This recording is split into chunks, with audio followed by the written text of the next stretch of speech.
आजकल मैं आपको कहानी सुना रही हूँ सती अहिल्या की। और अब तक इस कहानी में मैंने आपको सुनाया कि ब्रह्मा ने अपनी मानस पुत्री अहिल्या के सृजन के बाद उसकी जिम्मेदारी गौतम ऋषि को सौंप दी थी। अहिल्या तब से उन्हीं के पास उसी आश्रम में उसी माहौल में रही। अब जबकि वो विवाह योग्य हो गई और ब्रह्मा जी को उसके विवाह का ख्याल आया है, तो वो चाहते हैं कि अहिल्या अब आश्रम छोड़कर ब्रह्मलोक में यानी कि उनके पास आ जाए। अहिल्या इस खबर को सुनकर खुश तो बहुत होती है, लेकिन कहीं कहीं उदास भी है, क्योंकि उसका मन इस बीच यहाँ रहकर यहाँ से जुड़ गया है, यहाँ के माहौल से, खास तौर से ऋषि गौतम से। तो वो वहाँ आश्रम से छोड़कर जाना भी चाहती है और उदास भी है। तो इस बीच एक नई लड़की कंचन आश्रम में रहने आती है। तो किसी तरह कंचन उसके मन की बात, जो अब तक कोई नहीं जानता, कंचन जान जाती है। और कंचन उस तरह उससे बातें करती है, तो उसको कंचन से बातें करके अच्छा सा लगने लगता है और वो कंचन के बारे में सोचने लगती है। अब आज उसके आगे की कहानी।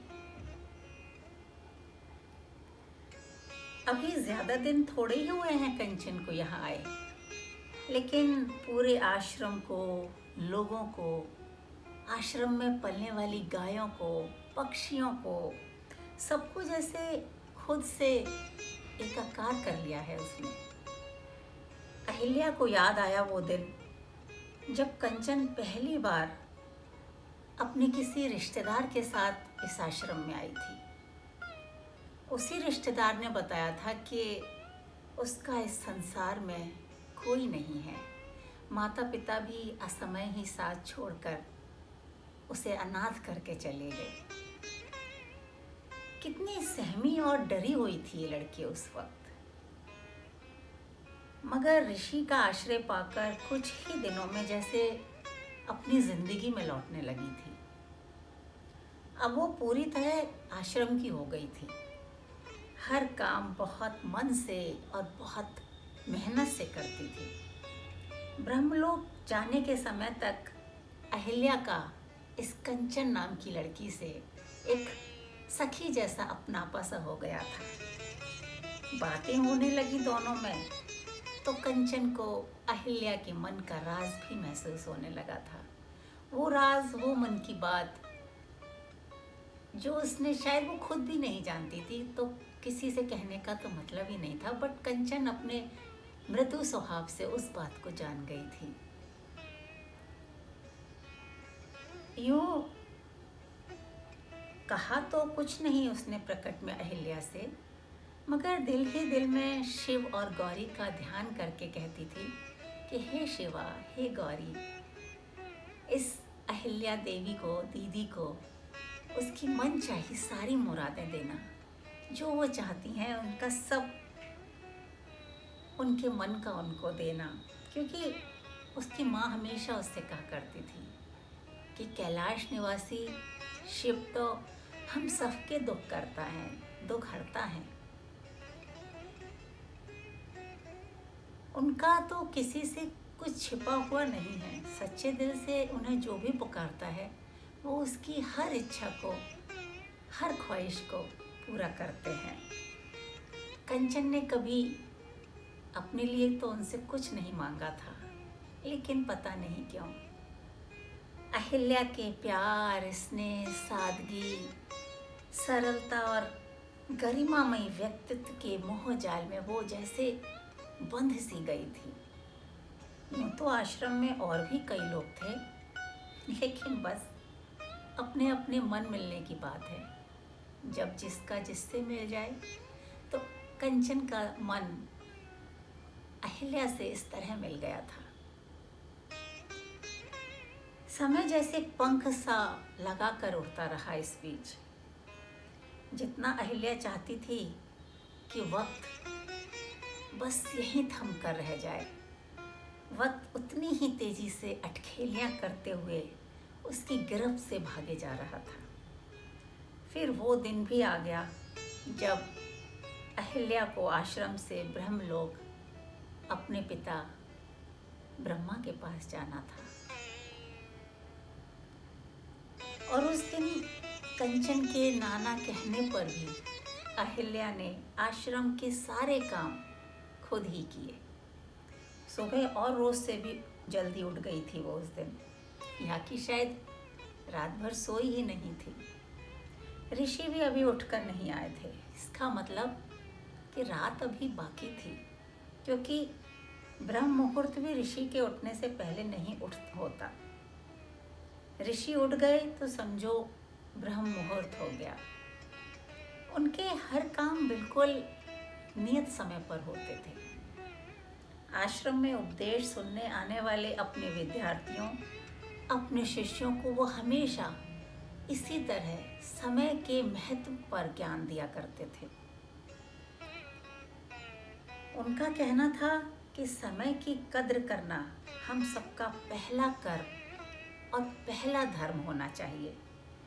जिसने समय रहते उसके महत्व को नहीं समझा, समझो वो व्यक्ति जिंदगी में कभी सफल नहीं हो सकता। समय एक बार हाथ से निकल गया तो सिवाय पछताने के कुछ हाथ नहीं लगता, क्योंकि बीता वक्त और हाथ से निकला अवसर कभी वापस नहीं मिलता। वो खुद अपनी इस कही बात का अक्षरशः पालन करते थे और अपने हर काम को समय पर करते थे। तो बाहर आकर अहिल्या ने देखा तो उसका अनुमान सही निकला। रात अभी काफी बाकी थी, क्योंकि चांद अभी तक अपनी पूरी मोहब्बत के साथ अपनी चांदनी के आगोश में मगन था। आसमान में चमकते जगमगाते असंख्य तारे उन दोनों चाहने वालों के मिलन की खुशी में जगमग जगमग कर अपनी रोशनी बिखेर रहे थे। अहिल्या इस अद्भुत दृश्य को बहुत देर तक टकटकी लगाए यूं ही निहारती रही, मानो कि कह रही हो कि हे चांद सितारे, अपनी रोशनी, अपनी किरणें यूं ही इस पवित्र आश्रम पर बिखेरे रखना और चुपके से मेरे नए घर में, मेरे नए बसेरे में आकर मुझे यहाँ का पूरा आंखों देखा हाल सुना जाना। उसके बाद वो काफी देर तक आश्रम के कोने कोने में जाकर हर कोने कोने से जैसे बातें करती रही, मानो उनसे विदाई ले रही हो आज। पंछियों को दाना, जानवरों को गाय चारा भूसा सब अपने हाथों से बना बना कर खिलाती रही, उनके लिए रखती रही। यहाँ गुजारे अब तक के सारे वक्त को वो इन आखिरी पलों में एक बार फिर से जी लेना चाहती थी, अपनी आँखों में समेट लेना चाहती थी। आज के ये कुछ एकांत के पल, जबकि सारा आश्रम गहरी नींद में सो रहा था, शायद उसके लिए बहुत ज़रूरी थे। अपने उस सुकून के लिए जो वो यहाँ से जाने से पहले महसूस करना चाहती थी, खुश होकर जाना चाहती थी। मन का कहा मान लो तो वो भी आपका साथ देता है। इन बिल्कुल अपने एकांत के पलों को जीने की ख्वाहिश में ही शायद उत्साहित वो आज इस तरह इतनी जल्दी उठकर आ गई थी। अपने मन का कहा मान लिया था उसने। सो अब इस वक्त उसका मन भी पूर्णतः शांत था। अपने जीवन की आगे की यात्रा के लिए वो खुद को तैयार कर रही थी। अब चंद्रमा की चांदनी की हल्की सी रोशनी भर शेष थी बस, मानो कि रात भर मिलन की सुहानी घड़ियों के जीने के बाद अलसाई सी उन दोनों की आंखें अब नींद से बोझिल हो रही हों और जैसे बस किसी भी पल निद्रा के आगोश में चली जाएंगी। अगली रात फिर से मिलन की खुमारियों के अपने वादे के साथ, यानी कि चंद्रदेव के विदाई की बेला और संसार की भोर होने का वक्त हो गया था। कंचन भी इस बीच उठकर उसके पास आ गई थी और बाकी का काम खुद समेटने का आग्रह कर उसने कंचन को भीतर भेज दिया था। ऋषिवर भी इस बीच जाग गए थे और अपनी दिनचर्या में जुट गए थे। अहिल्या भी हर रोज़ की तरह उनकी पूजा आदि की तैयारियों में व्यस्त हो गई। उसके बाद उन दोनों को तैयार होकर ब्रह्मलोक भी तो जाना था ना। आज की कहानी अहिल्या की यहीं तक दोस्तों। आगे की कहानी सुनने के लिए, आगे का हाल जानने के लिए जुड़े रहिए मुझसे। हर बुधवार आपको अहिल्या की आगे की कहानी मैं हर बुधवार को सुनाऊंगी। और इस बीच आपको मेरी कहानियाँ, मेरा ये चैनल आपको पसंद आ रहा है तो मेरे इस चैनल को लाइक करें, कमेंट करें, शेयर करें और सब्सक्राइब करें। आप सभी का बहुत बहुत शुक्रिया। अपना ख्याल रखिए, अपनों का ख्याल रखिए। नमस्कार।